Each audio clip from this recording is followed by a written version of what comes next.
Street takeover is a big issue in the state of Connecticut, and now lawmakers are looking to make some changes to crack down on this thing. So, and joining us on the show right now, we do appreciate him for jumping on at the last second, New Fairfield State Rep Pat Callahan. Hey, Pat.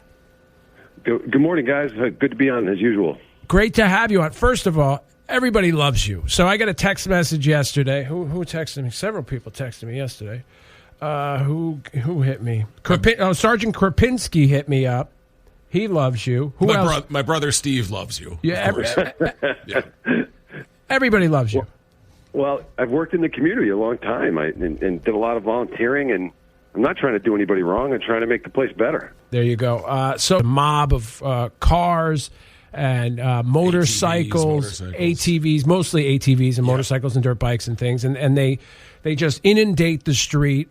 In my conversations with John and with the state police, with John Krapinski and the state police, and as Dave knows and you guys know, I worked with John for numerous cases over the years when I ran the probation department in this part of the state. And talking to these guys, what's disturbing is there's a lot of these participants in the street takeovers are coming from other states. They get on these social media websites and they start to talk and they figure out where they're going to do it. And then they come in, and you're right. They infiltrate the town. They terrorize the town's people. There was one that was going to take place September 1st, but their technology and their infiltration into these groups stopped it before it happened. Oh, that's awesome. We're talking to New Fairfield State Rep Pat Callahan about street takeovers. And Dave and I were talking off the air this morning about these things. Our stuff was kind of like, hey, if we're going to get hurt, it's going to be us kind of thing. And this, I don't understand. Like, even youthful energy and rebellion, what is it? Well, it's how far can you push the envelope? Because after the police accountability bill passed, and I don't like the name of that because it's really not what happened. They know they're not going to get chased.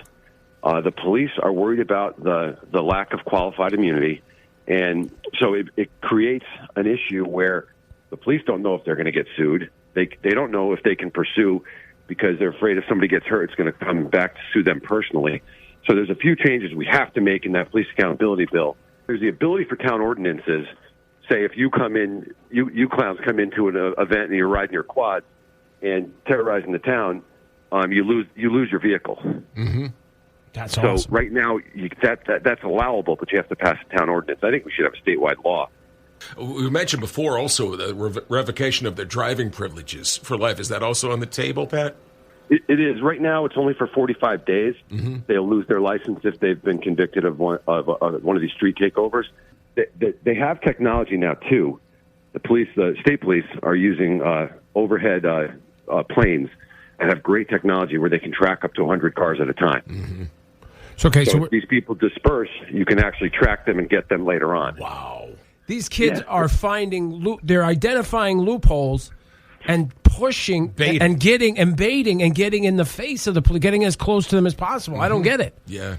Well, and you're right. And they all have a friend or a friend with a phone in their hand to record the situation, emboldening the criminals. What they're doing is they're getting away with 1, 2, 3 minor crimes. The next thing you know, they've committed a major crime, and they're not looking at a pretrial program. In court, now they're looking at felony charges. Right. We got to stop these. It's kind of going back to the old broken windows policy. Get the minor crimes so they don't go on to commit the major crimes, because now their lives are screwed up. You got a felony on your record. 3 juveniles came into my neighborhood, broke into 70-plus cars the night, and stole 3 cars. Wow. And it's you'll like it because when the kids were going through court, I could hear one of the court employees say, "Boy, did you pick the wrong car to steal." That's a little sweet satisfaction, Pat. We thank you. Is there anything else you wanted to fit in before we let you go? I'm glad I'm on the Judiciary Committee. I'm actually take part in formulating these laws and sitting through the public hearings to make it better. And, give me 5 more seconds. I worked in the field. I had some of the lowest recidivism rates in the state in my probation office. We turned people around. Mm-hmm. But they're taking away the tools to allow us to do that now. Pat Callahan, New Fairfield State Rep, we appreciate your time. As always, thank you so much, man. All right, thanks, guys.